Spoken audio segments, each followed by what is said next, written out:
ਫਰੀਦਕੋਟ ਦੇ ਵਿੱਚੋਂ ਸਿਪਾਹੀ ਰੈਂਕ ਦਾ ਬੰਦਾ, ਪੁਲਿਸ ਦੇ ਵਿੱਚ ਸਿਪਾਹੀ ਰੈਂਕ ਦਾ ਬੰਦਾ, ਜੇ ਆਪਾਂ ਗੱਲ ਕਰ ਲਈਏ ਪਹਿਲੀ ਇੰਡੀਅਨ ਰਿਜ਼ਰਵ ਬਟਾਲੀਅਨ ਦੇ ਵਿੱਚ ਬਤੌਰ ਸਿਪਾਹੀ ਭਰਤੀ ਹੋਏ ਫਰੀਦਕੋਟ ਦੇ ਇੱਕ ਵਿਅਕਤੀ ਅਚਨਚੇਤ 1999 ਦੇ ਵਿੱਚ ਲਾਪਤਾ ਹੋ ਜਾਂਦੇ ਆ।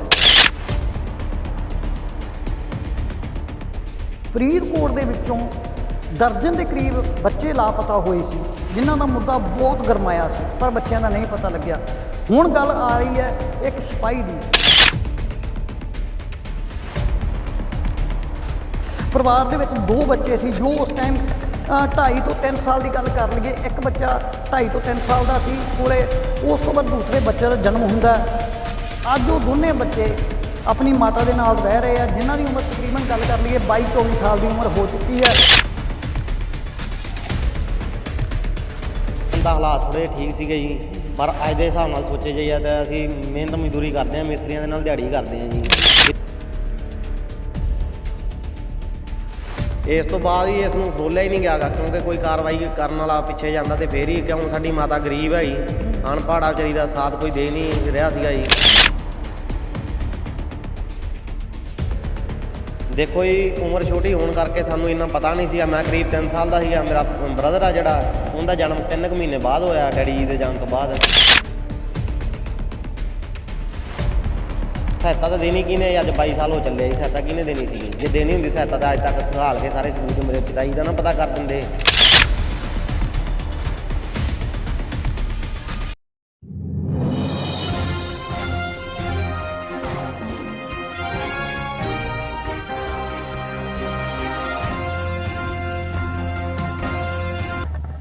ਤੁਸੀਂ ਦੇਖ ਰਹੇ ਹੋ ਐਫ ਨਿਊਜ਼ ਪੰਜਾਬ ਤੇ ਮੈਂ ਤੁਹਾਡਾ ਆਪਣਾ ਜਗਦੀਸ਼ ਬਾਂਬਾ। ਅੱਜ ਅਸੀਂ ਜਿਸ ਖਬਰ ਦੀ ਗੱਲ ਕਰਨ ਜਾ ਰਹੇ ਹਾਂ ਉਹ ਖਬਰ ਨਹੀਂ, ਇੱਕ ਦੁੱਖ ਭਰੀ ਦਾਸਤਾਨ ਹੈ। ਦੁੱਖ ਭਰੀ ਦਾਸਤਾਨ ਇਸ ਤਰ੍ਹਾਂ ਕਹਿ ਸਕਦੇ ਹਾਂ ਕਿ ਦਿਨ ਦਿਹਾੜੇ ਇੱਕ ਫਰੀਦਕੋਟ ਦੇ ਵਿੱਚੋਂ ਸਿਪਾਹੀ ਰੈਂਕ ਦਾ ਬੰਦਾ, ਪੁਲਿਸ ਦੇ ਵਿੱਚ ਸਿਪਾਹੀ ਰੈਂਕ ਦਾ ਬੰਦਾ, ਜੇ ਆਪਾਂ ਗੱਲ ਕਰ ਲਈਏ ਪਹਿਲੀ ਇੰਡੀਅਨ ਰਿਜ਼ਰਵ ਬਟਾਲੀਅਨ ਦੇ ਵਿੱਚ ਬਤੌਰ ਸਿਪਾਹੀ ਭਰਤੀ ਹੋਏ ਫਰੀਦਕੋਟ ਦੇ ਇੱਕ ਵਿਅਕਤੀ ਅਚਨਚੇਤ 1999 ਦੇ ਵਿੱਚ ਲਾਪਤਾ ਹੋ ਜਾਂਦੇ ਆ। ਕਿੱਥੇ ਜਾਂਦੇ ਆ? 2022 ਆ ਗਿਆ, ਪਤਾ ਨਹੀਂ ਲੱਗਦਾ। ਪਰਿਵਾਰ ਦੇ ਉੱਤੇ ਦੁੱਖਾਂ ਦਾ ਭਾਰ ਟੁੱਟਿਆ ਹੋਇਆ। ਪਰਿਵਾਰ ਉਸ ਸਮੇਂ ਤੋਂ ਉਸ ਵਿਅਕਤੀ ਨੂੰ ਲੱਭ ਰਿਹਾ ਹੈ ਵੀ ਕਿੱਥੇ ਆ। ਅਸੀਂ ਅੱਜ ਉਸ ਵਿਅਕਤੀ ਦੇ ਘਰੇ ਪਹੁੰਚੇ ਹੋਏ ਹਾਂ। ਉਸ ਦੇ ਘਰ ਦੇ ਹਾਲਾਤ ਪਹਿਲਾਂ ਤੁਹਾਨੂੰ ਦਿਖਾ ਦਿੰਦੇ ਹਾਂ। ਹਾਲਾਤ ਬਹੁਤ ਬੱਤਰ ਹੈ। ਜੇ ਆਪਾਂ ਗੱਲ ਕਰ ਲਈਏ, ਇਸ ਕਮਰੇ ਦੇ ਵਿੱਚ ਉਹ ਰਹਿੰਦੇ ਸੀ, ਉਸ ਤੋਂ ਬਾਅਦ ਇਸ ਕਮਰਾ ਸੀ ਇੱਕ, ਇਹ ਉਹ ਸਾਰਾ ਥਾਂ ਹੈ।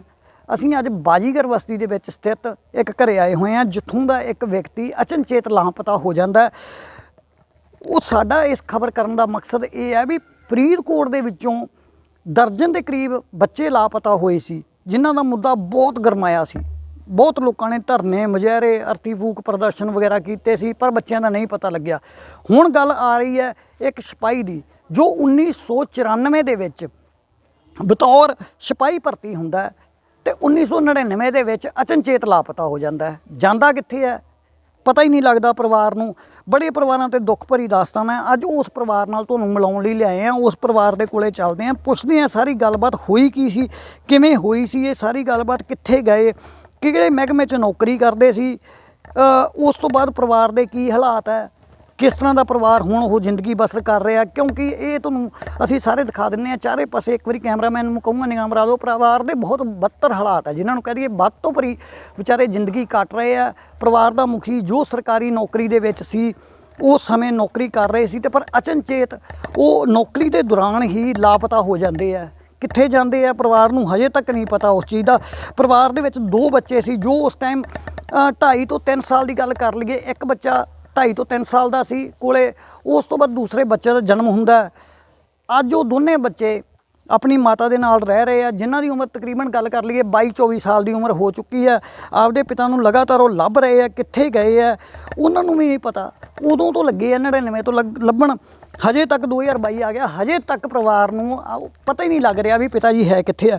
ਆਪਣੇ ਨਾਲ ਹੈਗੇ ਆ ਉਹਨਾਂ ਦੇ ਪੁੱਤਰ, ਉਹਨਾਂ ਨਾਲ ਗੱਲਬਾਤ ਕਰਕੇ ਪੁੱਛਦੇ ਆ ਵੀ ਫਾਦਰ ਸਾਹਿਬ ਨੂੰ ਹੋਇਆ ਕੀ ਸੀ, ਕਿੱਥੇ ਨੌਕਰੀ ਕਰਦੇ ਸੀ, ਕਿਵੇਂ ਲਾਪਤਾ ਹੋਏ ਆ। ਇਹ ਸਾਰੇ ਨੂੰ ਲੈ ਕੇ ਆਪਣੇ ਨਾਲ ਮਨਜੀਤ ਸਿੰਘ ਦੇ ਬੇਟਾ ਜੋ ਵੱਡਾ ਬੇਟਾ ਹੈ ਗੁਰਜੋਤ ਸਿੰਘ, ਜਿਸ ਦੀ ਉਮਰ ਉਸ ਸਮੇਂ 2.5-3 ਸਾਲ ਸੀ, ਅੱਜ 25 ਸਾਲ ਦਾ ਹੋ ਚੁੱਕਿਆ ਹੈ, ਉਹਨਾਂ ਨਾਲ ਗੱਲਬਾਤ ਕਰਦੇ ਆ ਜੀ। ਮਨਜੀਤ ਸਿੰਘ ਪਿਤਾ ਜੀ ਸੀ ਤੁਹਾਡੇ ਤੇ ਸਿਪਾਹੀ ਸੀਗੇ ਬਤੌਰ, ਹੈ ਨਾ, ਨੌਕਰੀ ਕਰਦੇ, ਤੇ ਲਾਪਤਾ ਕਿਵੇਂ ਹੋ ਗਏ? ਸਰਕਾਰੀ ਮੁਲਾਜ਼ਮ ਦਾ ਲਾਪਤਾ ਹੋਣਾ ਬਹੁਤ ਵੱਡੀ ਗੱਲ ਹੈ। ਹਾਂਜੀ, ਦੁੱਖ ਤਾਂ ਸਾਨੂੰ ਵੀ ਬਹੁਤ ਆਈ, ਅੱਜ ਤੱਕ ਕੋਈ ਇਨਸਾਫ ਨਹੀਂ ਮਿਲਿਆਗਾ। ਪਰ ਮੇਰੇ ਪਿਤਾ ਜੀ ਪਹਿਲੀ ਇੰਡੀਆ ਰਿਜ਼ਰਵ ਬਟਾਲੀਅਨ ਪਟਿਆਲਾ ਵਿਖੇ ਡਿਊਟੀ ਕਰਦੇ ਸੀਗੇ। ਉਸ ਤੋਂ ਮੁੜ ਕੇ ਉਹਨਾਂ ਨੇ ਕੰਪਨੀ 20 ਚੰਡੀਗੜ੍ਹ 43D ਸੈਕਟਰ ਵਿੱਚ ਡਿਊਟੀ ਲੱਗੀ ਸੀਗੀ। 9/8/1999 ਨੂੰ ਉਹ ਲਾਪਤਾ ਹੋ ਗਏ ਜੀ। ਤੇ ਲਾਪਤਾ ਹੋਣ ਤੋਂ ਬਾਵਜੂਦ ਉਹ ਘਰ ਵਾਪਸ ਆਏ ਇੱਥੇ, ਤੇ ਮਹਿਕਮੇ ਦੇ ਨੋਟਿਸ ਆਉਣ ਦੇ ਬਾਵਜੂਦ ਮਤਲਬ ਇੱਕ ਕਾਰਨ ਦੱਸੋ ਨੋਟਿਸ ਭੇਜ ਕੇ ਮੇਰੇ ਡੈਡੀ ਜੀ ਨੂੰ ਡਿਸਮਿਸ ਕਰ ਦਿੱਤਾ ਗਿਆ ਜੀ। ਨਹੀਂ, 94 'ਚੋਂ ਭਰਤੀ ਹੁੰਦੇ ਆ ਸਿਪਾਹੀ ਦੇ ਤੌਰ ਤੇ 99 'ਚ ਲਾਪਤਾ ਹੋ ਜਾਂਦੇ ਆ, ਹਨਾ। ਹਾਂਜੀ। ਉਸ ਦੇ ਵਿੱਚ ਹੋਇਆ ਕੀ ਸੀਗਾ? ਅਚਾਨਕ ਹੋਇਆ ਕੀ ਸੀਗਾ ਵੀ ਕਿ ਕੋਈ ਹੋਰ ਕੋਈ ਘਟਨਾ ਮੰਨਦੇ ਹੋ, ਕੋਈ ਘਟਨਾ ਵੱਡੀ ਵਾਪਰ ਗਈ ਹੋਵੇ? ਇਹ ਤਾਂ ਜੀ ਦੇਖੋ ਕੀ ਕਿਹਾ ਜਾ ਸਕਦਾ, ਸਾਨੂੰ ਅੱਜ ਤੱਕ ਕੋਈ ਵੀ ਅੱਜ ਤੱਕ ਉਹਨਾਂ ਦਾ ਸਬੂਤ ਨਹੀਂ ਮਿਲਿਆਗਾ। ਗੁੰਮਸ਼ੁਦਗੀ ਹੈਗੀ ਹੈ ਜੀ, ਨਾ ਹੀ ਤਾਂ ਕੋਈ ਸਾਡੀ ਕਿਸੇ ਨੇ ਹੈਲਪ ਕੀਤੀ ਅੱਜ ਤੱਕ ਜੀ। ਠੀਕ ਹੈ ਜੀ। ਸਾਨੂੰ 1999 ਦੇ ਵਿੱਚ ਉਹ ਲਾਪਤਾ ਹੋ ਗਏ ਸੀਗੇ। ਉਸ ਤੋਂ ਮੁੜ ਕੇ ਮੇਰੇ ਮੰਮੀ ਜੀ ਇੱਥੇ ਜੋ ਵੀ ਉਸ ਸਮੇਂ ਦੇ ਵਿਧਾਇਕ ਸਾਹਿਬ ਸੀ, MLA ਸਾਹਿਬ, MP ਸਾਹਿਬ, ਉਹਨਾਂ ਦੇ ਪੇਸ਼ ਹੁੰਦੇ ਰਹੇ, ਜਾਂ ਉੱਥੇ IG ਸਾਹਿਬ ਬਹਿੰਦੇ ਹੈਗੇ ਜਲੰਧਰ, ਤੇ ਉਹਨਾਂ ਦੇ ਪੇਸ਼ ਹੋਏ, ਤਾਂ ਕੋਈ ਜਾਣੀ ਕਿ ਸਾਨੂੰ ਸੁਰਾਗ ਨਹੀਂ ਅੱਜ ਤੱਕ ਮਿਲਿਆ। ਨਾ ਹੀ ਮਹਿਕਮੇ ਨੇ ਵੀ ਮਤਲਬ ਇੰਨੀ ਪੜਤਾਲ ਕੀਤੀ ਆ ਕਿ ਉਹਨਾਂ ਦਾ ਮਹਿਕਮੇ ਦਾ ਮੁਲਾਜ਼ਮ ਗੁੰਮ ਹੋਇਆ, ਤੇ ਉਹਨਾਂ ਨੂੰ ਚਾਹੀਦਾ ਸੀਗਾ ਵੀ ਉਹਨਾਂ ਦੀ ਪੜਤਾਲ ਕਰਕੇ ਉਹਨਾਂ ਦੇ ਘਰਦਿਆਂ ਨੂੰ ਦੱਸਿਆ ਜਾਵੇ। ਨਹੀਂ, ਜੇ ਆਪਾਂ ਗੱਲ ਕਰ ਲਈਏ ਇੱਥੋਂ ਤੁਸੀਂ ਉਸ ਤੋਂ ਬਾਅਦ ਦੇ ਘਰ ਦੇ ਹਾਲਾਤ ਕਿਹੋ ਜਿਹੇ ਰਹੇ? ਕੋਈ ਉਸ ਤੋਂ ਬਾਅਦ ਕੋਈ ਅਧਿਕਾਰੀ ਜਾਂ ਕਰਮਚਾਰੀ ਜਾਂ ਪੁਲਿਸ ਦਾ ਕੋਈ ਮੁਲਾਜ਼ਮ ਤੁਹਾਡੇ ਕੋਲ ਆਇਆ ਹੋਵੇ, ਕੋਈ ਤੁਸੀਂ ਰਿਪੋਰਟ ਦਰਜ ਕਰਾਈ ਹੋਵੇ ਲਾਪਤਾ ਹੋਣ ਦੀ? ਹਾਂਜੀ, ਉਸ ਤੋਂ ਮੁੜ ਕੇ ਸਾਡੇ ਕੋਲੇ ਤਾਂ ਕੋਈ ਯਾਨੀ ਕਿ ਕੋਈ ਐਸਾ ਅਧਿਕਾਰੀ ਨਹੀਂ ਆਇਆ ਜਿਨ੍ਹਾਂ ਨੇ ਸਾਨੂੰ ਕੋਈ ਹੈਲਪ ਕੀਤੀ ਹੋਵੇ ਜਾਂ ਕੋਈ ਸਾਨੂੰ ਦੱਸਿਆ ਹੋਵੇ। ਪਰ ਅਸੀਂ ਜਾਣੀ ਕਿ ਜਾਂਦੇ ਰਹੇ ਹਾਂ ਜੀ ਵਿਧਾਇਕਾਂ ਕੋਲੇ, ਪਰ ਨਾ ਹੀ ਉਹ ਮਤਲਬ ਸਾਨੂੰ ਕਹਿੰਦੇ ਸੀ ਬਸ ਤੁਹਾਡੀ ਸੁਣੀ ਜਾਊਗੀ ਗੱਲ। ਅੱਜ ਤੱਕ ਤਾਂ ਸੁਣੀ ਨਹੀਂ ਗਈ। ਸਾਨੂੰ 1999 ਤੋਂ 2022 ਚੱਲ ਪਿਆ ਜੀ, ਅੱਜ ਤੱਕ ਤਾਂ ਸੁਣਵਾਈ ਹੋਈ ਨਹੀਂ। ਕਿਉਂ ਨਹੀਂ ਹੋਈਗੀ? ਮਹਿਕਮਾ ਮੁਲਾਜ਼ਮ ਹੋਣ ਦੇ ਨਾਤੇ ਹੋਣੀ ਚਾਹੀਦੀ ਹੈ ਕਾਰਵਾਈ। ਜੇ ਮੁਲਾਜ਼ਮ ਹੀ ਨਹੀਂ ਸੇਫ ਹੈਗੇ ਮਹਿਕਮੇ ਦੇ, ਤੇ ਦੂਜਿਆਂ ਦੀ ਉਹ ਕੀ ਰਕਸ਼ਾ ਕਰ ਸਕਦੇ ਆ ਜੀ? ਠੀਕ ਹੈ। ਤੁਸੀਂ ਰਿਪੋਰਟ ਵੀ ਦਰਜ ਕਰਾਈ ਸੀ ਫਰੀਦਕੋਟ ਦੀ ਜਸਟਿਸ ਕੋਤਵਾਲੀ ਦੀ ਗੱਲ ਕਰ ਲਈਏ ਤਾਂ ਮੈਨੂੰ ਪਤਾ ਲੱਗਿਆ ਵੀ ਤੁਸੀਂ 27 ਮਈ 1999 ਨੂੰ ਇੱਕ ਰਿਪੋਰਟ ਦਰਜ ਕਰਾਈ ਸੀ। ਉਸ ਰਿਪੋਰਟ ਦਾ ਕੋਈ ਜਵਾਬ ਆਇਆ ਹੋਵੇ ਜਾਂ ਕੁਝ ਦੱਸਿਆ ਹੋਵੇ, ਤੁਹਾਨੂੰ ਬੁਲਾ ਕੇ ਬਿਆਨ ਕਲਮਬੰਦ ਕੀਤੇ ਹੋਣ, ਕੁਝ ਤੁਹਾਨੂੰ ਪੁੱਛਿਆ ਹੋਵੇ? ਸਰ, ਮੇਰੇ ਦਾਦਾ ਜੀ ਨੇ ਲਿਖਾਈ ਸੀ ਰਿਪੋਰਟ ਨੰਬਰ 12, ਜੋ ਕਿ ਕਤਵਾਲੀ ਦੇ ਵਿੱਚ ਲਿਖਵਾਈ ਸੀਗੀ।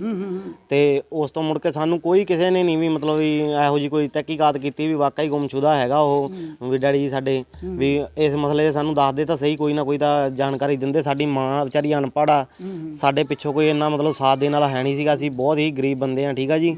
ਸਾਡੀ ਇਹਨਾਂ ਨੂੰ ਹੈਲਪ ਕਰਨੀ ਚਾਹੀਦੀ ਸੀ, ਪਰ ਰਿਪੋਰਟ ਨੰਬਰ ਜੋ ਸਾਡੇ ਕੋਲ ਰਿਪੋਰਟ ਨੰਬਰ 12 ਇਹਨਾਂ ਨੇ ਲਿਖ ਕੇ ਦਿੱਤੀ ਸੀਗੀ, ਉਹਦੇ ਵਿੱਚ ਕੋਈ ਇਹਨਾਂ ਨੇ ਨਹੀਂ ਸਾਨੂੰ ਦਿੱਤਾ ਵੀ ਪੱਕਾ ਮਤਲਬ ਸਬੂਤ ਵੀ ਵਾਕਈ ਇਹ ਗੁੰਮਸ਼ੁਦਾ ਹੈਗਾ ਮਨਜੀਤ ਸਿੰਘ। ਠੀਕ ਹੈ ਜੀ। ਨੌਕਰੀ ਦੇ ਦੌਰਾਨ ਕਿਹੋ ਜਿਹੇ ਹਾਲਾਤ ਸੀਗੇ ਹੁੰਦੇ?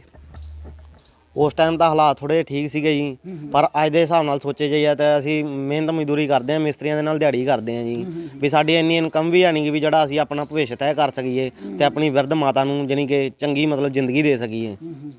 ਕੌਣ ਕੌਣ ਹੈ ਪਰਿਵਾਰ ਦੇ ਵਿੱਚ ਮਾਤਾ ਜੀ ਤੋਂ ਬਿਨਾਂ? ਹੋਰ ਕੌਣ ਕੌਣ ਹੈ ਤੁਹਾਡੇ ਨਾਲ?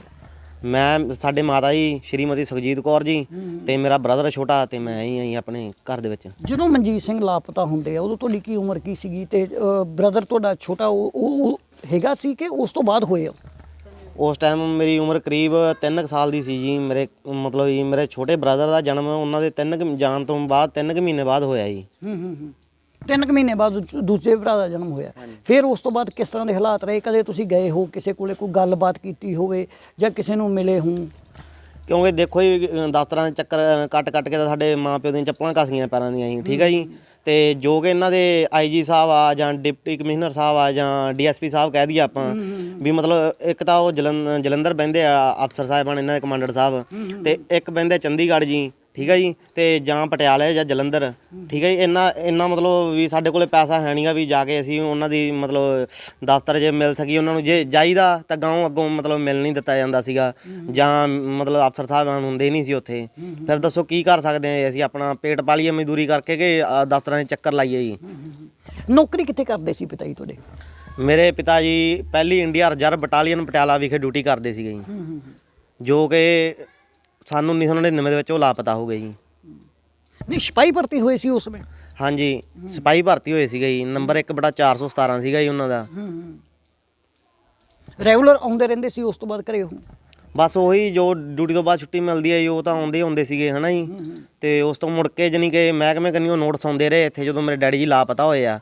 ਇੱਕ ਨੋਟਿਸ ਤੇ ਮੇਰੇ ਡੈਡੀ ਜੀ ਦੇ ਸਾਈਨ ਹੋਏ ਵੇ ਆ ਵੀ ਮੈਂ ਆ ਰਿਹਾ ਡਿਊਟੀ ਤੇ, ਠੀਕ ਆ ਜੀ। ਉਸ ਤੋਂ ਮੁੜ ਕੇ ਡੈਡੀ ਜੀ ਮੇਰੇ ਡਿਊਟੀ ਗਏ ਆ ਪਟਿਆਲਾ ਵਿਖੇ, ਨਾ ਤਾਂ ਉਹ ਘਰੇ ਪਹੁੰਚੇ ਅੱਜ ਤੱਕ ਨਾ ਹੀ ਉੱਥੇ ਪਹੁੰਚੇ ਆ। ਫਿਰ ਮਹਿਕਮਾ ਪੜਤਾਲ ਕਿਉਂ ਨਹੀਂ ਕਰ ਰਿਹਾ ਇਸ ਚੀਜ਼ ਦੀ ਜੀ? ਕਦੋਂ ਦੀ ਗੱਲ ਹੈ ਇਹ, ਕਦੋਂ ਦੀ ਗੱਲ ਹੈ ਜਦੋਂ ਇਹ ਲਾਪਤਾ ਹੁੰਦੇ ਆ? ਕਦੋਂ ਲਾਪਤਾ ਹੁੰਦੇ? ਤੁਹਾਨੂੰ ਕਦੋਂ ਪਤਾ ਲੱਗਦਾ ਹੈ? ਕਿਵੇਂ ਪਤਾ ਲੱਗਦਾ ਤੁਹਾਨੂੰ? ਕੋਈ ਪਿੱਛੋਂ ਜਾਣਕਾਰੀ ਆਉਂਦੀ ਹੈ ਪ੍ਰਸ਼ਾਸਨ ਉਹਨਾਂ ਅਧਿਕਾਰੀਆਂ ਦੀ ਜਾਂ ਉਹਨਾਂ ਦੀ ਡਿਊਟੀ ਦੌਰਾਨ ਜੋ ਮੁਲਾਜ਼ਮ ਆ ਉਹਨਾਂ ਦੀ ਜਾਣਕਾਰੀ ਆਉਂਦੀ ਹੈ ਕਿ ਤੁਹਾਡੇ ਕੋਲੋਂ ਹੀ ਲਾਪਤਾ ਹੋ ਜਾਂਦੀ ਹੈ? ਦੇਖੋ ਜਦੋਂ ਉਹ ਲਾਪਤਾ ਹੋਏ ਆ ਉਦੋਂ ਉਹਨਾਂ ਦੀ ਡਿਊਟੀ ਚੰਡੀਗੜ੍ਹ ਸੀ 43D ਸੈਕਟਰ, ਠੀਕ ਹੈ ਜੀ। VIP ਸਾਹਿਬਾਨ ਦੇ ਡਿਊਟੀ ਲੱਗੀ ਹੋਈ ਸੀ ਉਹਨਾਂ ਦੀ, ਜੋ ਉਸ ਵਕਤ ਉੱਥੋਂ ਡਿਊਟੀ ਛੱਡ ਕੇ ਘਰ ਆ ਚੁੱਕੇ ਸੀਗੇ। ਘਰ ਆਉਣ ਤੋਂ ਬਾਅਦ ਮਹਿਕਮੇ ਦੇ ਨੋਟਿਸ ਆਉਣ ਦੇ ਬਾਵਜੂਦ ਇੱਕ ਕਾਰਨ ਦੱਸੋ ਨੋਟਿਸ ਭੇਜ ਕੇ ਨਾ ਉਹਨਾਂ ਨੇ ਵੀ ਜਾਣੀ ਕਿ ਮੇਰੇ ਡੈਡੀ ਨੂੰ ਤਾਂ ਡਿਸਮਿਸ ਕਰ ਦਿੱਤਾ, ਬਰਖਾਸਤ ਡਿਸਮਿਸ ਕਰ ਦਿੱਤਾ। ਕਿਸ ਵਜ੍ਹਾ ਤੇ ਕੀਤਾ ਉਹਨਾਂ ਨੇ ਡਿਸਮਿਸ ਜੀ ਉਹਨਾਂ ਨੂੰ? ਉਹਨਾਂ ਦੀ ਪੜਤਾਲ ਕਿਉਂ ਨਹੀਂ ਕੀਤੀ? ਉਹ ਮਹਿਕਮੇ ਦਾ ਮੁਲਾਜ਼ਮ ਸੀਗੇ ਜੀ। ਤੁਹਾਨੂੰ ਕਿਵੇਂ ਪਤਾ ਲੱਗਿਆ ਵੀ ਉਹਨਾਂ ਨੇ ਡਿਸਮਿਸ ਕਰਤਾ? ਕੋਈ ਸਾਰਾ RTI ਪਾਈ ਸੀ ਮੈਂ 2021 ਦੇ ਵਿੱਚ ਜੀ। ਮੈਂ ਪੁੱਛਿਆ ਸੀਗਾ ਮਹਿਕਮੇ ਜੀ ਨੂੰ ਤੇ ਵੀ ਸਾਡੇ ਪਿਤਾ ਜੀ ਬਾਰੇ ਦੱਸਿਆ ਜਾਵੇ ਵੀ ਕੀ ਗੱਲਬਾਤ ਸੀਗੀ, ਸਾਰਾ ਕੁਝ ਦੱਸਿਆ ਜਾਵੇ। ਫਿਰ ਉਹਨਾਂ ਨੇ ਭੇਜਿਆ ਜੀ, ਅਸੀਂ 5/12/2000 ਨੂੰ ਅਸੀਂ ਡਿਸਮਿਸ ਕਰ ਦਿੱਤਾ ਸੀਗਾ ਵੀ ਇੰਨਾ ਟਾਈਮ ਗੈਰ ਹਾਜ਼ਰ ਰਹੇ ਆ। ਵੀ ਐਂ ਕਿਵੇਂ ਗੈਰ ਹਾਜ਼ਰ ਰਹੇ ਆ ਤੇ ਤੁਸੀਂ ਕਿਉਂ ਨਹੀਂ ਪੜਤਾਲ ਕੀਤੀ ਵੀ ਕੀ ਵਜ੍ਹਾ ਹੋ ਸਕਦੀ? ਤੁਹਾਡੇ ਮਹਿਕਮੇ ਦੇ ਮੁਲਾਜ਼ਮ ਸੀ ਉਹ, ਤੁਸੀਂ ਪੜਤਾਲ ਕਰਦੇ, ਠੀਕ ਹੈ ਜੀ। ਤਾਂ ਤੁਹਾਨੂੰ ਲੱਗਦਾ ਸੀ ਕੋਈ ਵਿਭਾਗੀ ਕਾਰਵਾਈ ਕਰਦੇ, ਪਰ ਮੇਰੇ ਪਿਤਾ ਜੀ ਦਾ ਸੁਰਾਗ ਅਜੇ ਤੱਕ ਕਿਉਂ ਨਹੀਂ ਮਿਲਿਆ? ਤੁਸੀਂ ਦੱਸੋ ਜੀ। ਨਹੀਂ ਉਹ ਤੁਸੀਂ ਉਸ ਤੋਂ ਬਾਅਦ ਆਪਦੇ ਪਰਿਵਾਰਕਾਂ ਨਾਲ ਗੱਲਬਾਤ ਕੀਤੀ ਹੋਵੇ ਜਾਂ ਰਿਸ਼ਤੇਦਾਰੀਆਂ 'ਚ ਕਿਤੇ ਭਾਲ ਕੀਤੀ ਹੋਵੇ? ਕਿਉਂਕਿ ਲੰਮਾ ਸਮਾਂ ਇੱਕ ਬੀਤ ਚੁੱਕਿਆ। 94 'ਚ ਭਰਤੀ ਹੁੰਦੇ ਆ, 99 'ਚ ਲਾਪਤਾ ਹੋ ਜਾਂਦੇ ਆ, 2022 ਸ਼ੁਰੂ ਹੋ ਗਿਆ। ਉਹ ਬੜਾ ਲੰਮਾ ਇੱਕ ਵਕਫਾ ਹੈ ਵਿੱਚੋਂ ਕਹਿ ਦਈਏ ਆਪਾਂ ਗੈਪ ਹੈ, ਹੈ ਨਾ। ਉਸ ਤੋਂ ਬਾਅਦ ਤੁਹਾਡੀ ਕੋਈ ਤੁਸੀਂ ਆਪ ਭਾਲ ਕੀਤੀ ਹੋਵੇ ਜਾਂ ਤੁਹਾਡੀ ਕਿਤੇ ਗੱਲਬਾਤ ਹੋਈ ਹੋਵੇ ਸੰਬੰਧਿਤ ਉਸ ਮਹਿਕਮੇ ਨਾਲ, ਉਸ ਅਧਿਕਾਰੀਆਂ ਨਾਲ ਕਦੇ ਗੱਲਬਾਤ ਕੀਤੀ ਹੋਵੇ ਵੀ ਮੇਰੇ ਪਿਤਾ ਜੀ ਬਾਰੇ ਘੱਟ ਤੋਂ ਘੱਟ ਮੈਨੂੰ ਇੰਨਾ ਕੁ ਤਾਂ ਦੱਸਿਆ ਜਾਵੇ ਵੀ ਡਿਊਟੀ 'ਚ ਕਿੱਥੇ ਕੁਤਾਹੀ ਹੋਈ ਹੈ ਜੋ ਉਹਨਾਂ ਨੂੰ ਡਿਸਮਿਸ ਕਰਤਾ ਸੀ ਤੁਸੀਂ? ਸਰ ਦੇਖੋ ਵੀ ਮਹਿਕਮੇ ਕੋਲੇ ਤਾਂ ਮੁੜ ਕੇ ਹੀ ਸਾਡੇ ਤੋਂ ਜਾ ਨਹੀਂ ਹੋਇਆਗਾ। ਪਹਿਲਾਂ ਜਾਂਦੇ ਰਹੇ ਅਸੀਂ ਬਹੁਤ ਟਾਈਮ ਹੀ, ਕਿਉਂਕਿ ਕੋਈ ਸੁਣਵਾਈ ਨਹੀਂ ਹੋਈ ਜੀ।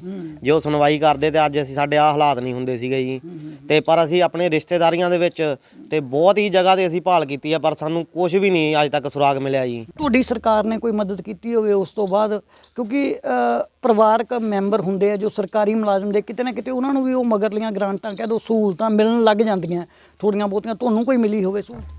ਸਾਨੂੰ ਹੀ ਕੁਝ ਵੀ ਨਹੀਂ ਮਿਲਿਆ ਸਰਕਾਰ ਤੋਂ ਹੀ। ਉਲਟਾ ਸਾਨੂੰ ਜਦੋਂ ਜਾਈਦਾ ਸੀਗਾ ਉਦੋਂ ਬਸ ਕਹਿ ਦਿੰਦੇ ਸੀਗੇ ਵੀ ਬਈ ਤੁਹਾਡੀ ਸੁਣਵਾਈ ਹੋਊਗੀ, ਕੋਈ ਨਹੀਂ ਕਰਾਂਗੇ, ਬਸ ਇੰਨੀਆਂ ਗੱਲਾਂ ਹੀ ਕਰਦੇ ਸੀਗੇ। ਹੋਰ ਸਾਡੇ ਨਾਲ ਕੋਈ ਅੱਜ ਤੱਕ ਨਹੀਂ ਇਨਸਾਫ ਕੀਤਾ ਉਹਨਾਂ ਨੇ ਜੀ। ਜਾਂ ਮਤਲਬ ਸਾਡੇ ਪਿਤਾ ਜੀ ਇੱਕ ਮੁਲਾਜ਼ਮ ਸੀਗੇ, ਉਹ ਕਿਹੜਾ ਹੀ ਕੋਈ ਹੋਰ ਸੀਗੇ, ਉਹਨਾਂ ਦੀ ਤਾਂ ਸਗੋਂ ਤਹਿਕੀਕਾਤ ਜ਼ਰੂਰੀ ਸੀਗੀ ਵੀ ਮੁਲਾਜ਼ਮ ਹੀ ਨਹੀਂ ਸੇਫ ਹੈਗਾ ਅੱਜ ਤੱਕ, ਹੈ ਨਾ ਜੀ। ਇਸੇ ਤੇ ਫਿਰ ਹੋਰ ਸੇਫ ਹੋਊਗਾ ਕਿਹੜਾ? ਤੇ ਜਾਣੀ ਕਿ ਕੋਈ ਇਹੋ ਜਿਹੀ ਗੱਲਬਾਤ ਨਹੀਂ ਹੈਗੀ ਹੁਣ।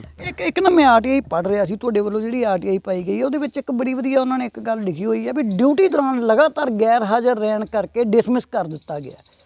ਕੀ ਮੰਨਦੇ ਹੋ ਇਹ ਗੱਲ ਜਾਇਜ਼ ਹੈ? ਡਿਊਟੀ ਦੌਰਾਨ ਉਹ ਨਹੀਂ ਜਾਂਦੇ ਸੀ ਡਿਊਟੀ ਤੇ ਤਾਂ ਡਿਸਮਿਸ ਕੀਤਾ ਗਿਆ, ਕਿਤੇ ਕੋਈ ਹੈਗੀ ਹੈ ਵਿੱਚ ਕਿਤੇ ਕੁੰਡੀ? ਜਦੋਂ ਮਹਿਕਮੇ ਕੰਨਿਓ ਜੀ ਨੋਟਿਸ ਆਉਂਦੇ ਰਹੇ ਆ, ਉਸ ਟਾਈਮ ਮੇਰੇ ਡੈਡੀ ਜੀ ਦੇ ਇੱਕ ਨੋਟਿਸ ਦੇ ਉੱਤੇ ਸਾਈਨ ਹੋਏ ਵੇ ਆ ਵੀ ਮੈਂ ਡਿਊਟੀ ਤੇ ਆ ਰਿਹਾ ਜੀ, ਠੀਕ ਆ ਜੀ। ਵੀ ਜੋ ਵੀ ਗੱਲਬਾਤ ਮੈਂ ਤੁਹਾਡੇ ਨਾਲ ਸਾਹਮਣੇ ਦੱਸੂਗਾ ਅਫਸਰ ਸਾਹਿਬਾਨਾਂ ਨੂੰ। ਤੇ ਉਹ ਇੱਥੋਂ ਜਦੋਂ ਚਲੇ ਗਏ ਡਿਊਟੀ ਤੇ, ਨਾ ਤਾਂ ਉਹ ਘਰ ਵਾਪਸ ਪਰਤੇ ਆ ਤੇ ਨਾ ਡਿਊਟੀ ਤੇ ਵਾਪਸ ਪਰਤੇ ਆ। ਤੇ ਫਿਰ ਮਹਿਕਮਾ ਕਿਸ ਗੱਲ ਦਾ ਹੀ ਉਹਨਾਂ ਨੂੰ ਡਿਸਮਿਸ ਕਰਤਾ? ਮਹਿਕਮੇ ਨੇ ਕਿਸ ਗੱਲੋਂ ਡਿਸਮਿਸ ਕੀਤਾ ਜੀ ਉਹਨਾਂ ਨੂੰ? ਉਸ ਸਮੇਂ ਤੋਂ ਲੈ ਕੇ ਅੱਜ ਤੱਕ ਕਾਫੀ ਕਾਗਜ਼ ਪੱਤਰ ਆ। ਅਸੀਂ ਚਾਹਾਂਗੇ ਤੁਸੀਂ ਇੱਕ ਵਾਰੀ ਚੱਕ ਕੇ ਆਪਦੇ ਕਾਗਜ਼ ਆ ਜਿਹੜੇ ਜੋ ਤੁਹਾਡੇ ਕੋਲੇ ਹੁਣ ਤੱਕ ਹੈ ਉਹ ਵੀ ਸਾਡੇ ਦਰਸ਼ਕਾਂ ਨੂੰ ਦਿਖਾਇਆ ਜਾਵੇ। ਤੁਸੀਂ ਉਸ ਤੋਂ ਬਾਅਦ ਕੋਈ ਉਹਨਾਂ ਦੀ ਫੋਟੋ ਤੁਹਾਡੇ ਕੋਲੇ ਜਾਂ ਕੋਈ ਖਬਰਾਂ ਲਵਾਈਆਂ ਤੁਸੀਂ ਉਸ ਸਮੇਂ, ਕੋਈ ਜਿਹੜੀ ਰਿਪੋਰਟ ਦਰਜ ਕਰਾਈ ਆ ਉਹਦੀ ਕਾਪੀ ਹੈਗੀ ਆ, RTI ਪਾਈ ਹੈ ਕੋਈ ਉਹਦੀ, ਜਾਂ ਹੋਰ ਕੁਝ ਤੁਸੀਂ ਉਸ ਨਾਲ ਸੰਬੰਧਿਤ ਜੋ ਮਨਜੀਤ ਸਿੰਘ ਦੇ ਨਾਲ ਤੁਹਾਡੇ ਕੋਲ ਸੰਬੰਧਿਤ ਹੈ, ਅਸੀਂ ਚਾਹਾਂਗੇ ਇੱਕ ਵਾਰੀ ਦਰਸ਼ਕਾਂ ਦੇ ਸਾਹਮਣੇ ਜ਼ਰੂਰ ਰੱਖ ਦਿਓ। ਆ ਦੇਖੋ ਜੀ, RTI ਪਾਈ ਸੀਗੀ ਮੈਂ IRB 1st ਬਟਾਲੀਅਨ ਪਟਿਆਲਾ ਵਿਖੇ, ਠੀਕ ਆ ਜੀ। ਉਹਦੇ ਵਿੱਚ ਜੀ ਦੇਖੋ ਤੁਸੀਂ ਵੀ ਆਹ ਮਤਲਬ ਲਿਖ ਕੇ ਭੇਜਿਆ ਗਿਆ ਉਹਨਾਂ ਦਾ, ਠੀਕ ਆ ਜੀ। ਆਹ ਡਿਪਟੀ ਸਾਹਿਬ ਦੀ ਮੋਹਰ ਲੱਗੀ ਆ ਇਹਦੇ ਵਿਸ਼ੇ 'ਚ। ਇਹਨਾਂ ਅਫਸਰ ਸਾਹਿਬਾਨਾਂ ਨੂੰ ਦੁਬਾਰਾ RTI ਭੇਜੀ ਗਈ ਆ ਜੀ ਇਹ, ਠੀਕ ਆ ਜੀ। ਇਹ ਹੋਰ ਕਿਹੜੇ ਕੋਈ ਡਾਕੂਮੈਂਟ ਆ ਤੁਹਾਡੇ ਕੋਲ? ਆਹ ਦੇਖੋ ਜੀ, ਆਹ ਕੁਛ ਟਾਈਮ ਪਹਿਲਾਂ ਅਸੀਂ ਆਹ ਅਖਬਾਰ ਦੇ ਵਿੱਚ ਪੰਜਾਬੀ ਦੇ ਵਿੱਚ ਖਬਰ ਲਵਾਈ ਸੀ ਜੀ। ਇਸ ਖਬਰ ਦੀ ਵੀ ਕੋਈ ਸੁਣਵਾਈ ਨਹੀਂ ਹੋਈ। ਸਾਡੀ ਬਿਰਧ ਮਾਤਾ ਅੱਜ ਤੱਕ ਭੜਕ ਰਹੀ ਹੈ ਜੀ। ਹੋਰ ਤੁਹਾਡੇ ਕੋਲੇ ਜਿਹੜੀ ਉਸ ਟਾਈਮ ਰਿਪੋਰਟ ਦਰਜ ਕਰਵਾਈ ਗਈ ਹੈ ਉਹ ਰਿਪੋਰਟ ਦੀ ਕਾਪੀ ਵੀ ਹੈਗੀ ਹੈ? ਹਾਂਜੀ, ਇਹ ਦਾਦਾ ਜੀ ਵੱਲੋਂ ਕਰਵਾਈ ਗਈ ਸੀਗੀ? ਇਹ ਸਾਡੇ ਦਾਦਾ ਜੀ ਵੱਲੋਂ ਕਰਵਾਈ ਗਈ ਸੀਗੀ ਵੀ ਮੇਰਾ ਬੇਟਾ ਗੁੰਮਸ਼ੁਦਾ ਹੋ ਚੁੱਕਿਆ ਹੈਗਾ। ਸਿਪਾਹੀ ਮਨਜੀਤ ਸਿੰਘ 1/417 ਤੇ ਉਸ ਵਿਸ਼ੇ ਰਪਟ ਨੰਬਰ 12 ਹੀ ਇਹ ਲਿਖੀ ਹੋਈ ਉਸ ਟਾਈਮ ਦੇ ਸਬੂਤ ਹੈਗੇ ਆਪਣੇ ਕੋਲੇ ਜੀ। ਫਸਟ ਇਨਫੋਰਮੇਸ਼ਨ ਹੋ ਜਾਂਦੀ ਹੈ ਇਹ ਰਪਟ ਇੱਕ ਵਾਰੀ ਦਰਜ ਕਰਨੀ, ਮਤਲਬ ਇਹਦੇ ਉੱਤੇ ਕਾਰਵਾਈ ਹੋਣੀ ਤਾਂ ਕਿਤੇ ਨਾ ਕਿਤੇ ਸੁਭਾਵਿਕ ਹੈ, ਕਾਰਵਾਈ ਹੋਈ ਵੀ ਹੋਊਗੀ ਕੁਝ ਨਾ ਕੁਝ। ਤੁਹਾਨੂੰ ਲੱਗਦਾ ਨਹੀਂ ਵੀ ਇਸ ਤੋਂ ਬਾਅਦ ਇਹਨੂੰ ਫਰੋਲਿਆ ਹੀ ਨਹੀਂ ਗਿਆ ਤੁਹਾਡੇ ਖਿਆਲ 'ਚ ਜਾਂ ਤੁਹਾਡੇ ਦੋਸਤ? ਇਸ ਤੋਂ ਬਾਅਦ ਹੀ ਇਸ ਨੂੰ ਫਰੋਲਿਆ ਹੀ ਨਹੀਂ ਗਿਆਗਾ, ਕਿਉਂਕਿ ਕੋਈ ਕਾਰਵਾਈ ਕਰਨ ਵਾਲਾ ਪਿੱਛੇ ਜਾਂਦਾ ਤੇ ਫੇਰ ਹੀ, ਕਿਉਂ ਸਾਡੀ ਮਾਤਾ ਗਰੀਬ ਹੈਗੀ, ਅਨਪੜ੍ਹ ਵਿਚਾਰੀ ਦਾ ਸਾਥ ਕੋਈ ਦੇ ਨਹੀਂ ਰਿਹਾ ਸੀਗਾ ਜੀ। ਅਸੀਂ ਛੋਟੇ ਛੋਟੇ ਹੀ ਉਸ ਵਕਤ ਹੀ, ਤੇ ਸਾਡੀ ਮਾਂ ਨੇ ਤਾਂ ਸਾਨੂੰ ਬੜਾ ਹੀ ਔਖਾ ਪਾਲਿਆ, ਤੇ ਕੀ ਉਹ ਇਨਸਾਫ ਲੈਂਦੀ ਹੈ ਜੀ ਦੱਸੋ। ਭਾਵਕ ਹੋ ਰਹੇ ਆ ਕਿਤੇ ਨਾ ਕਿਤੇ ਬੱਚੇ। ਕਰਾਂਗੇ ਗੱਲਬਾਤ ਆਪਾਂ ਉਹਨਾਂ ਨਾਲ। ਇਹ ਡਾਕੂਮੈਂਟ ਕਿਹੜਾ ਫਿਰ? ਇਹ ਜ਼ਿਲ੍ਹਾ ਮੈਜਿਸਟ੍ਰੇਟ ਦੇ ਸਾਈਨ ਹੋਏ ਮਤਲਬ ਹੱਕ 'ਚ ਹੋਇਆ ਹੋਇਆ ਜੀ ਉਹਨਾਂ ਦੇ ਕੰਨਿਓ, ਸਾਨੂੰ ਜਾਣੀ ਕਿ ਉਹਨਾਂ ਦੇ ਵਾਰਸ ਬਣਾਇਆ ਗਿਆ ਸੀਗਾ ਵੀ ਆ ਜੋ ਸਾਡਾ ਮਤਲਬ ਹੈਗੀ ਸੀ ਮਾੜੀ ਮੋਟੀ ਪ੍ਰਾਪਰਟੀ ਜੀ ਜਾਂ ਕੁਝ ਵੀ ਸੀਗਾ ਉਹ ਸਾਨੂੰ ਦਿੱਤਾ ਗਿਆ ਵੀ ਡੀਸੀ ਸਾਹਿਬ ਕੰਨਿਓ ਮਤਲਬ ਆਰਡਰ ਆਇਆ ਸੀਗਾ, ਫਿਰ ਡੀਸੀ ਸਾਹਿਬ ਨੇ ਡਿਕਲੇਅਰ ਕਰਤਾ ਸੀਗਾ ਜੀ ਇਹ। ਉਸ ਸਮੇਂ ਕਿਰਾਏ ਦੇ ਮਕਾਨ 'ਚ ਰਹਿ ਰਹੇ ਸੀ ਫਿਰ? ਹਾਂਜੀ, ਉਸ ਟਾਈਮ ਉਹਨਾਂ ਟਾਈਮ ਅਸੀਂ ਕਰੀਬ ਉਹਨਾਂ ਦੇ ਜਾਣ ਤੋਂ ਬਾਅਦ 7-8 ਸਾਲ ਕਿਰਾਏ ਦੇ ਮਕਾਨ ਵਿੱਚ ਹੀ ਰਹੇ ਹਾਂ ਜੀ। ਤੇ ਬਹੁਤ ਹੀ ਔਖਾ ਸਾਡੀ ਮਾਂ ਨੇ ਗੁਜ਼ਾਰਾ ਕੀਤਾ ਤੇ ਇਨਸਾਫ ਹੋਣਾ ਚਾਹੀਦਾ ਹੈ ਜ਼ਰੂਰ। ਜ਼ਰੂਰ ਸ਼ਾਇਦ ਦਰਸ਼ਕ ਦੇਖ ਰਹੇ ਆ, ਪ੍ਰਸ਼ਾਸਨ ਵੀ ਦੇਖੂਗਾ। ਇਹਨਾਂ ਦੇ ਪਿਤਾ ਜੀ ਦਾ ਘੱਟ ਤੋਂ ਘੱਟ ਸਰਕਾਰ ਅੱਗੇ ਇਹਨਾਂ ਦੀ ਇਹੀ ਗੁਹਾਰ ਹੈ ਵੀ ਉਹ ਪਤਾ ਕੀਤਾ ਜਾਵੇ ਵੀ ਗਏ ਕਿੱਥੇ। ਅਚਾਨਕ ਫਰੀਦਕੋਟ ਦੇ ਵਿੱਚੋਂ ਜੇ ਗੱਲ ਕਰ ਲਈਏ, ਮਨਜੀਤ ਸਿੰਘ ਬਤੌਰ ਇੱਕ ਸਿਪਾਹੀ ਪੁਲਿਸ ਦੇ ਵਿੱਚ ਦੀ ਗੱਲ ਕਰ ਲਈਏ ਆਪਾਂ, ਅਚਾਨਕ ਲਾਪਤਾ ਹੋ ਜਾਂਦੇ ਆ 99 ਦੇ ਵਿੱਚ। 2022 ਆ ਗਿਆ, ਇੰਨੇ ਸਾਲ ਬੀਤ ਗਏ, ਗਏ ਕਿੱਥੇ? ਕੀ ਘਟਨਾ ਵਾਪਰੀ ਇਹੋ ਜੀ, ਕੀ ਮੰਦਭਾਗੀ ਘਟਨਾ ਵਾਪਰੀ ਵੀ ਉਹਨਾਂ ਨੂੰ ਘਰੋਂ ਜਾਣਾ ਪੈ ਗਿਆ? ਬੇਟੇ ਉਹਨਾਂ ਦੇ ਨਾਲ ਹੈ, ਉਹ ਤਸਵੀਰ ਆ ਉਹਨਾਂ ਦੀ ਤੁਹਾਡੇ ਕੋਲੇ? ਹਾਂਜੀ, ਇਹ ਸਾਡੇ ਫਾਦਰ ਸਾਹਿਬ ਦੀ ਤਸਵੀਰ ਆ ਜੀ, ਆ ਤੁਸੀਂ ਦੇਖ ਸਕਦੇ ਹੋ। IRB 1st ਬਟਾਲੀਅਨ ਦੇ ਵਿੱਚ ਜੀ ਜਦੋਂ ਭਰਤੀ ਹੋਏ ਸੀ ਉਹ, ਤੇ ਆ ਉਹਨਾਂ ਦੀ ਇੱਕ ਹੋਰ ਤਸਵੀਰ ਆ ਜੀ, ਠੀਕ ਹੈ ਜੀ। ਤੇ ਆ ਕਮਾਂਡਰ ਸਾਹਿਬ ਨਾਲ ਦੇਖ ਲਓ ਜੀ ਤੁਸੀਂ ਤਸਵੀਰ। ਹੋਰ ਇਹ ਵੀ ਉਹਨਾਂ ਦੀ ਹੈ? ਇਹ ਸਾਰਾ ਕੁਝ ਆ ਦੇਖੋ ਜੀ, ਆ ਤੁਸੀਂ ਦੇਖ ਸਕਦੇ ਹੋ ਇਹਨਾਂ ਦੀ ਝਾਲਰਾਂ ਜੀ ਜੜੀਆਂ ਪੱਗ ਤੇ ਲਾਉਂਦੇ ਹੁੰਦੇ ਆ ਜੀ, ਹਨਾ ਜੀ। ਆ ਸਾਰੇ ਸਬੂਤ ਵਜੋਂ ਆਪਣੇ ਕੋਲੇ ਪਏ ਆ ਜੀ, ਦੇਖ ਸਕਦੇ ਹੋ ਤੁਸੀਂ। ਨਹੀਂ ਤੁਸੀਂ ਉਸ ਤੋਂ ਬਾਅਦ ਗਏ ਹੀ ਨਹੀਂ ਸਰਕਾਰ ਨਾਲ, ਜਾਂ ਕਿਤੇ ਤੁਹਾਡੀ ਕਿਤੇ ਕੋਈ ਤਾਲਮੇਲ ਹੋਇਆ ਹੋਵੇ ਕਿਸੇ ਨਾਲ ਵੀ, ਮਤਲਬ ਇਸ ਡਿਪਾਰਟਮੈਂਟ ਕੋਲੇ ਹੀ ਜਾ ਕੇ ਪੁੱਛ ਲੈਂਦੇ ਜਾਂ ਗੱਲ ਕਰ ਲੈਂਦੇ, ਕਿ ਉਮਰ ਛੋਟੀ ਹੋਣ ਕਰਕੇ ਕਿਤੇ ਨਾ ਕਿਤੇ ਖੁੰਝ ਗਏ? ਦੇਖੋ ਜੀ, ਉਮਰ ਛੋਟੀ ਹੋਣ ਕਰਕੇ ਸਾਨੂੰ ਇੰਨਾ ਪਤਾ ਨਹੀਂ ਸੀਗਾ। ਮੈਂ ਕਰੀਬ 3 ਸਾਲ ਦਾ ਸੀਗਾ, ਮੇਰਾ ਬ੍ਰਦਰ ਆ ਜਿਹੜਾ, ਉਹਦਾ ਜਨਮ 3 ਮਹੀਨੇ ਬਾਅਦ ਹੋਇਆ ਡੈਡੀ ਜੀ ਦੇ ਜਾਣ ਤੋਂ ਬਾਅਦ। ਸਰਕਾਰ ਵੱਲੋਂ ਕੁਝ ਜੇ ਕਹਿ ਦਈਏ ਰਾਸ਼ਨ ਕਾਰਡ ਤੇ ਕੁਝ ਦਿੱਤਾ ਜਾਂਦਾ ਹੈ, ਦਾਅਵੇ ਕੀਤੇ ਜਾਂਦੇ ਆ ਵੀ ਅਸੀਂ ਆਟਾ ਦਾਲ ਸਕੀਮ ਦੇ, ਕੁਝ ਉਸ ਤਰ੍ਹਾਂ ਦੇ ਕੋਈ ਤੁਹਾਨੂੰ ਲਾਭ ਮਿਲਿਆ ਹੋਵੇ ਐਜ਼ ਇੱਕ ਗਰੀਬ ਦੇ ਤੌਰ ਤੇ? ਕੁਝ ਮਿਲਿਆ ਸਰਕਾਰ ਵੱਲੋਂ ਕੁਝ ਇਸ ਤਰ੍ਹਾਂ ਦਾ? ਦੇਖੋ ਜੀ, ਗਰੀਬ ਦੇ ਤੌਰ ਤੇ ਤਾਂ ਸਾਨੂੰ ਕੀ ਮਿਲਣਾ ਸੀਗਾ, ਇਹ ਤੁਹਾਨੂੰ ਪਤਾ ਹੀ ਹੈ ਜੀ। ਅੱਜ ਤੱਕ ਪ੍ਰੂਫ ਤੇ ਜਿਹੜੇ ਪ੍ਰੂਫਾਂ ਦੀ ਗੱਲ ਆ, ਤੇ ਪ੍ਰੂਫ ਤਾਂ ਹੁਣ ਮੈਂ ਸਾਰੇ ਇਕੱਠੇ ਕੀਤੇ ਆ ਜੀ ਡੈਡੀ ਜੀ ਦੇ ਮਤਲਬ। ਤੇ ਜਾਨੀ ਕਿ ਹੁਣ ਜੇ ਕੋਈ ਸਹਾਇਤਾ ਤਾਂ ਦੇਣੀ ਕਿਹਨੇ? ਅੱਜ 22 ਸਾਲ ਹੋ ਚੱਲੇ ਜੀ, ਸਹਾਇਤਾ ਕਿਹਨੇ ਦੇਣੀ ਸੀਗੀ? ਜੇ ਦੇਣੀ ਹੁੰਦੀ ਸਹਾਇਤਾ ਤਾਂ ਅੱਜ ਤੱਕ ਖੰਗਾਲ ਕੇ ਸਾਰੇ ਸਬੂਤ ਮੇਰੇ ਪਿਤਾ ਜੀ ਦਾ ਨਾ ਪਤਾ ਕਰ ਦਿੰਦੇ ਵੀ ਕਿੱਥੇ ਆ ਕਿੱਥੇ ਨਹੀਂ। ਉਹਨਾਂ ਦਾ ਇੱਕ ਬਹੁਤ ਵੱਡੀ ਗੱਲ ਇੱਥੇ ਆ ਜਾਂਦੀ ਹੈ, ਕੋਈ 7 ਸਾਲ ਬਾਅਦ ਤਾਂ ਕਹਿੰਦੇ ਸਰਕਾਰ ਡੈਥ ਸਰਟੀਫਿਕੇਟ ਅਨਾਉਂਸ ਕਰ ਦਿੰਦੀ ਹੈ, ਉਹ ਐਲਾਨ ਦਿੰਦੀ ਹੈ ਉਹਨਾਂ ਨੂੰ। ਤੁਹਾਨੂੰ ਉਸ ਤਰ੍ਹਾਂ ਦਾ ਕੋਈ ਪ੍ਰੂਫ ਮਿਲਿਆ ਹੋਵੇ? ਸਾਨੂੰ ਉਹਨਾਂ ਦਾ ਕੋਈ ਡੈਥ ਸਰਟੀਫਿਕੇਟ ਸਪੂਟ ਮਿਲਿਆ ਨਹੀਂ ਗਾ ਜੀ ਸਬੂਤ ਸਾਨੂੰ, ਤੇ ਨਾ ਹੀ ਕਦੇ ਉਹਨਾਂ ਨੇ ਜਾਨੀ ਕਿ ਦੱਸਿਆ ਸਾਨੂੰ ਕੁਝ ਵੀ ਮਤਲਬ ਪੂਰਾ ਖੰਗਾਲ ਕੇ ਨਹੀਂ ਦੱਸਿਆਗਾ ਵੀ ਮਨਜੀਤ ਸਿੰਘ ਮਤਲਬ ਲੱਭਿਆ ਨਹੀਂ ਜਾਂ ਕੋਈ ਗੱਲਬਾਤ ਆ, ਕੁਝ ਵੀ ਨਹੀਂ ਸਾਨੂੰ ਦੱਸਿਆਗਾ। ਨਾ ਕੋਈ ਸਾਨੂੰ ਭੱਤਾ ਮਿਲਿਆ ਜੀ ਉਹਨਾਂ ਦਾ। ਅੱਜ ਤੱਕ ਅਸੀਂ ਆਪਣਾ ਮਜ਼ਦੂਰੀ ਕਰਕੇ ਆਪਦਾ ਪੇਟ ਪਾਲ ਰਹੇ ਹਾਂ, ਠੀਕ ਹੈ ਜੀ। ਇਸ ਕਰਕੇ ਉਹਨਾਂ ਦੇ ਮਹਿਕਮਾ ਮੁਲਾਜ਼ਮ ਦਾ ਬੱਚਾ ਹੋਣ ਦੇ ਨਾਤੇ ਮੈਂ ਮਤਲਬ ਅਰਜ਼ ਕਰਦਾ ਜੀ ਅਫਸਰ ਸਾਹਿਬਾਨਾਂ ਦੇ ਅੱਗੇ ਕਿ ਸਾਡੀ ਮਤਲਬ ਮਦਦ ਕੀਤੀ ਜਾਵੇ। ਇਸ ਕੇਸ ਨੂੰ ਚੰਗੀ ਤਰ੍ਹਾਂ ਜਾਂਚ ਕੇ ਇਹਦੀ ਤਹਿਕੀਕਾਤ ਹੋਣੀ ਚਾਹੀਦੀ ਹੈ ਜੀ। ਨੌਕਰੀ ਵਗੈਰਾ ਦੀ ਮੰਗ ਕਰਦੇ ਹੋ ਤੁਸੀਂ ਵੀ ਕੋਈ ਨੌਕਰੀ ਦਿੱਤੀ ਜਾਵੇ ਸਰਕਾਰ ਵੱਲੋਂ, ਕਿ ਸਿਰਫ ਇਹਨਾਂ ਨੂੰ ਹੀ ਲੱਭ ਕੇ ਘੱਟ ਤੋਂ ਘੱਟ ਘਰੇ ਭੇਜਿਆ ਜਾਵੇ? ਇਹਨਾਂ ਦੀ ਵੀ ਤਹਿਕੀਕਾਤ ਕਰਕੇ ਸਾਨੂੰ ਦੱਸਿਆ ਜਾਵੇ ਸਾਰਾ ਕੁਝ ਜੀ, ਤੇ ਬਾਕੀ ਜੋ ਸਾਡੀ ਬਣਦੀ, ਜੋ ਉਹਨਾਂ ਦਾ ਭੱਤਾ ਬਣਦਾ, ਨੌਕਰੀ ਬਣਦੀ ਆ, ਉਹ ਸਾਨੂੰ ਦਿੱਤੀ ਜਾਵੇ ਜੀ। ਇਹ ਹੈ ਪਰਿਵਾਰ ਦੇ ਮਨਜੀਤ ਸਿੰਘ ਦੇ ਵੱਡੇ ਬੇਟੇ, ਜਿਨ੍ਹਾਂ ਦਾ ਕਹਿਣਾ ਹੈ ਵੀ ਘੱਟ ਤੋਂ ਘੱਟ ਪਿਤਾ ਦਾ ਜ਼ਰੂਰ ਪਤਾ ਕਰਕੇ ਦੱਸਿਆ ਜਾਵੇ।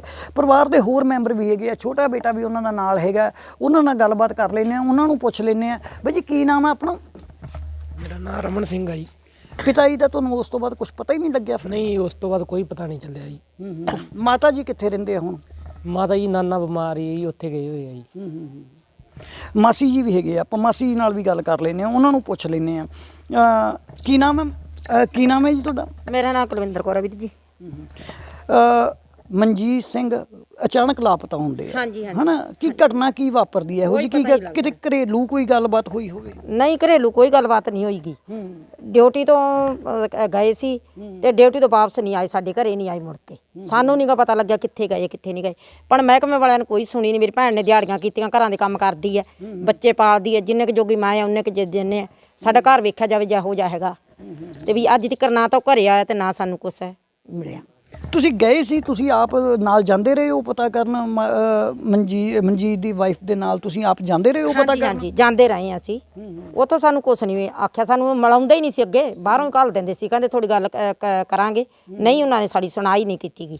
ਹੁਣ ਕਿਸ ਤਰ੍ਹਾਂ ਦੇ ਹਾਲਾਤ ਹੈ ਘਰ ਦੇ? ਕਿਹੋ ਹੁਣ ਤੇ ਵੀ ਸਾਡੇ ਇਹਨਾਂ ਦੇ ਮੇਰੇ ਭੈਣ ਦੇ ਹਾਲਾਤ ਮਾੜੇ ਹੀ ਹੈ, ਮਾੜੇ ਹੀ ਹੈ। ਘਰਾਂ ਦਾ ਕੰਮ ਕਰ, 2 ਬੱਚੇ ਪਾਲੇ ਆ, ਕੀ ਔਖੇ ਕੰਮ ਕਰ ਕਰਕੇ। ਪਰ ਮਹਿਕਮੇ ਨੇ ਜਮਾਂ ਨਹੀਂ ਸੋਚਿਆਗਾ, ਬਹੁਤ ਗਈ ਹੈ। ਤੁਸੀਂ ਦੋਨੇ ਭੈਣਾਂ ਇੱਕੋ ਘਰੇ ਸੀ? ਹਾਂਜੀ, ਅਸੀਂ ਇੱਕ ਹੀ ਘਰੇ ਹਾਂ, ਦੋਨੇ ਭੈਣਾਂ ਇੱਕ ਹੀ ਘਰੇ ਹਾਂ। ਉਹ ਵੱਡੀ ਹੈ, ਮੈਂ ਛੋਟੀ ਹਾਂ। ਮੈਂ ਤਾਂ ਆਪਦੇ ਭਾਣਜੇ ਪਾਲ ਨਹੀਂ ਸੀ, ਫਿਰ ਮੈਂ ਤਾਂ ਮੇਰੇ ਭਾਣਜੇ ਦਿਹਾੜੀਆਂ ਕਰਦੀ, ਉਹ ਵੀ ਕਰਦੀ, ਮੈਂ ਵੀ ਕਰਦੀ ਹਾਂ। ਪਰ ਅਸੀਂ ਬੱਚੇ ਪਾਲਦੇ ਹਾਂ। ਪਰਿਵਾਰ ਦਾ ਗੁਜ਼ਾਰਾ ਕਿਵੇਂ ਚੱਲ ਰਿਹਾ ਹੁਣ? ਪਰਿਵਾਰ ਦਾ ਗੁਜ਼ਾਰਾ ਹੁਣ ਆਪ ਵੀ ਘਰਾਂ ਦਾ ਕੰਮ ਕਰਦੀ ਆ ਤੇ ਭੈਣ ਵੀ ਘਰਾਂ ਦਾ ਕੰਮ ਕਰਦੀ ਆ, ਤੇ ਫਿਰ ਬੱਚੇ ਤਾਂ ਪਾਲਣੇ ਹੀ ਸੀਗੇ। ਭੈਣ ਨੇ ਪਾਲੇ ਬੱਚੇ ਵੀ। ਤੇ ਪਰ ਹੁਣ ਸਾਡੀ ਸੁਣਾਈ ਹੋਣੀ ਚਾਹੀਦੀ ਹੈ, ਮੇਰੀ ਭੈਣ ਦੀ ਸੁਣਾਈ ਹੋਣੀ ਚਾਹੀਦੀ, ਭਾਣਜਾਂ ਦੀ ਸੁਣਾਈ ਹੋਣੀ ਚਾਹੀਦੀ ਹੈ। ਕਿਸ ਤਰ੍ਹਾਂ ਦੀ ਮੰਗ ਕਰਦੇ ਹੋ ਤੁਸੀਂ ਸਰਕਾਰ ਤੋਂ? ਕਿਉਂਕਿ ਪੰਜਾਬ ਦੇ ਮੁੱਖ ਮੰਤਰੀ ਜੇ ਗੱਲ ਕਰ ਲਈਏ, ਸਾਡੀ ਖਬਰ ਦੇਖ ਰਹੇ ਹੁਣ ਪੰਜਾਬ ਸਿੰਘ ਚੰਨੀ, ਜੋ ਲੋਕਾਂ ਦਾ ਕਾਫੀ ਦਲਿਤ ਭਾਈਚਾਰਾ ਹੋਣ ਦੇ ਨਾਲ ਲੋਕਾਂ ਦਾ ਕਾਫੀ ਸਮੇਂ ਤੋਂ ਉਹ ਮੰਗਾਂ ਜੋ ਉਹਨਾਂ ਨੂੰ ਦੇਖ ਰਹੇ ਆ, ਤੇ ਇਸ ਪਰਿਵਾਰ ਦੀ ਵੀ ਕਿਤੇ ਨਾ ਕਿਤੇ ਪਰਿਵਾਰ ਦੀ ਮੰਗ ਹੈ ਵੀ ਸਾਡੀ ਵੀ ਬਾਂਹ ਫੜੀ ਜਾਵੇ। ਹੋਰ ਨਹੀਂ ਤਾਂ ਸਾਡੇ ਪਰਿਵਾਰ ਦਾ ਜੋ ਮੁਖੀ ਹੈ ਮਨਜੀਤ ਸਿੰਘ, ਜੋ 1999 ਤੋਂ ਲਾਪਤਾ ਨੇ, ਉਹਨਾਂ ਦਾ ਪਤਾ ਕਰਕੇ ਦੱਸਿਆ ਜਾਵੇ ਵੀ ਹੈ ਕਿੱਥੇ ਹੈ। ਕਿਉਂਕਿ ਬਤੌਰ ਸਿਪਾਹੀ ਆਪਾਂ ਇਸ ਚੀਜ਼ ਤੇ ਜ਼ਿਆਦਾ ਜ਼ੋਰ ਇਸ ਕਰਕੇ ਦੇ ਰਹੇ ਆ ਵੀ ਇੱਕ ਸਰਕਾਰੀ ਮੁਲਾਜ਼ਮ ਡਿਊਟੀ ਦੇ ਦੌਰਾਨ ਅਚਾਨਕ ਲਾਪਤਾ ਹੋ ਜਾਂਦੇ ਆ, ਜਾਂਦੇ ਕਿੱਥੇ ਆ?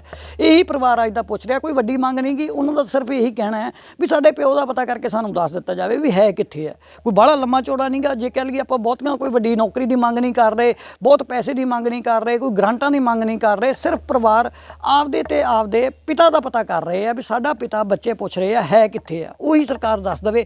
ਲਗਾਤਾਰ ਮਹਿਕਮੇ ਕੋਲੇ ਜਾ ਰਹੇ ਆ, ਲਗਾਤਾਰ ਅਧਿਕਾਰੀਆਂ ਨੂੰ ਮਿਲ ਰਹੇ ਆ, ਲਗਾਤਾਰ ਪ੍ਰਸ਼ਾਸਨ ਦੀ ਗੱਲ ਕਰ ਲਈਏ, ਇੱਥੋਂ ਦੇ ਮੇਰੇ ਰਬਟ, ਇੱਕ ਇਹਦੇ 'ਚ ਇਹ ਬਹੁਤ ਵੱਡੀ ਗੱਲ ਹੈ, ਰਬਟ ਦਰਜ ਹੋ ਜਾਂਦੀ ਹੈ। ਉਸ ਸਮੇਂ ਦਾਦਾ ਜੀ ਵੱਲੋਂ ਇੱਕ ਰਬਟ ਦਰਜ ਹੋ ਜਾਂਦੀ ਹੈ ਵੀ ਉਹ ਲਾਪਤਾ ਹੈ, ਪਰ ਉਹ ਰਬਟ ਦੇ ਅੱਗੇ ਕਾਰਵਾਈ ਕਿਉਂ ਨਹੀਂ ਹੋ ਰਹੀ? ਅੱਗੇ ਕਿਉਂ ਨਹੀਂ ਪੁੱਛਿਆ ਜਾ ਰਿਹਾ ਵੀ ਉਹ ਗਏ ਕਿੱਥੇ?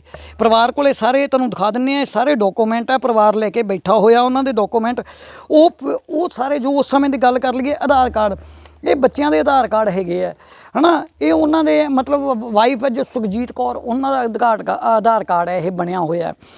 ਪਰਿਵਾਰ ਦੇ ਹੋਰ ਜੇ ਗੱਲ ਕਰ ਲਈਏ, ਇਹ ਉਸ ਸਮੇਂ ਦੀ ਵਿਆਹ ਦੀ ਫੋਟੋ ਆ ਉਹਨਾਂ ਦੀ, ਜੋ ਮਨਜੀਤ ਸਿੰਘ ਜਿਸ ਟਾਈਮ ਸੁਖਜੀਤ ਕੌਰ ਨਾਲ ਵਿਆਹ ਹੁੰਦਾ ਉਸ ਸਮੇਂ ਦੀ ਇਹ ਫੋਟੋ ਹੈ। ਵੱਡੀ ਗੱਲ ਤਾਂ ਇਹ ਆ ਜਾਂਦੀ ਹੈ ਵੀ ਉਹ ਗਏ ਕਿੱਥੇ? ਤੁਹਾਨੂੰ ਉਸ ਤੋਂ ਬਾਅਦ ਕੋਈ ਪਤਾ ਲੱਗਿਆ ਹੋਵੇ ਕੋਈ ਮਾੜੀ ਮੋਟੀ ਗੱਲ ਦਾ? ਕੋਈ ਪਤਾ ਨਹੀਂ ਲੱਗਿਆ ਸਾਨੂੰ, ਉਦੋਂ ਤਾਈ ਕੋਈ ਪਤਾ ਨਹੀਂ ਦੱਸਿਆ। ਮਹਿਕਮੇ ਵਾਲੇ ਕਹਿੰਦੇ ਭਾਲ ਕਰੀ ਜਾਂਦੇ ਆ, ਜਦੋਂ ਜਾਂਦੇ ਸੀ ਉਦੋਂ ਹੀ ਕਹਿੰਦੇ ਸੀ ਭਾਲ ਲੱਭਦੇ ਆ। ਅਸੀਂ ਸਾਨੂੰ ਚਿੱਠੀ ਘੱਲ ਦਿੰਦੇ ਸੀ, ਕਹਿੰਦੇ ਅਸੀਂ ਲੱਭਦੇ ਆ। ਉਹ ਸਾਨੂੰ ਨਾ ਉਹਨਾਂ ਨੇ ਭਾਲਿਆ, ਨਾ ਸਾਨੂੰ ਕੁਛ ਦਿੱਤਾ ਅੱਜ ਤੱਕ। ਹੱਦ ਤੱਕ ਕੁਛ ਨਹੀਂ ਦਿੱਤਾ ਸਾਨੂੰ। ਕੀ ਮੰਗ ਕੀ ਆ ਹੁਣ ਤੁਹਾਡੀ? ਕੀ ਮੰਗ ਕੀ ਆ ਸਰਕਾਰ? ਆ ਵੀ ਜੋ ਮੇਰੀ ਭੈਣ ਦੀ ਪਿਲਸਣ ਲੱਗਣੀ ਲਾਉਣ, ਕੋਈ ਮੇਰੇ ਭਾਣਜਾਂ ਨੂੰ ਰੱਖਿਆ ਜਾਵੇ, ਕਿੱਥੇ ਵੀ ਰੱਖਿਆ ਜਾਵੇ। ਇਹ ਰੱਖਣ ਭਾਣਜਾਂ ਨੂੰ ਮੇਰਿਆਂ ਨੂੰ, ਵੀ ਸਾਰੀ ਉਮਰ ਜ਼ਿੰਦਗੀ ਇਹਨਾਂ ਦਾ ਪਿਓ ਅਗਲੇ ਕਹਿੰਦੇ ਨੇ ਮੁਲਾਜ਼ਮ ਸੀ ਤੇ ਇਹ ਮਿਸਤਰੀਆਂ ਨਾਲ ਬੱਠਲ ਚੱਕਦੇ ਆ। ਇਹ ਮਿਸਤਰੀਆਂ ਨਾਲ ਕੰਮ ਕਰਕੇ ਫਿਰ ਰੋਟੀ ਖਾਂਦੇ ਆ। ਹਾਂਜੀ, ਸਾਡੀ ਮੰਗ ਇਹੀ ਹੈ। ਪਰਿਵਾਰ ਦਾ ਕਹਿਣਾ ਵੀ ਇੱਕ ਸਰਕਾਰੀ ਮੁਲਾਜ਼ਮ ਸੀ ਤੇ ਬੱਚੇ ਅੱਜ ਸਿਰਾਂ ਤੇ ਬੱਠਲ ਚੱਕ ਕੇ ਆਪਦਾ ਦਿਹਾੜੀ ਗੁਜ਼ਾਰਾ ਕਰ ਰਹੇ ਆ। ਘੱਟ ਤੋਂ ਘੱਟ ਇੰਨਾ ਜ਼ਰੂਰ ਦੱਸਿਆ ਜਾਵੇ ਵੀ ਪਰਿਵਾਰ ਦਾ ਮੁਖੀ ਹੈ ਕਿੱਥੇ। ਤੁਸੀਂ ਦੇਖ ਰਹੇ ਸੀ ਫਰੀਦਕੋਟ ਤੋਂ ਜਗਦੀਸ਼ ਬਾਂਬਾ ਦੀ ਵਿਸ਼ੇਸ਼ ਰਿਪੋਰਟ।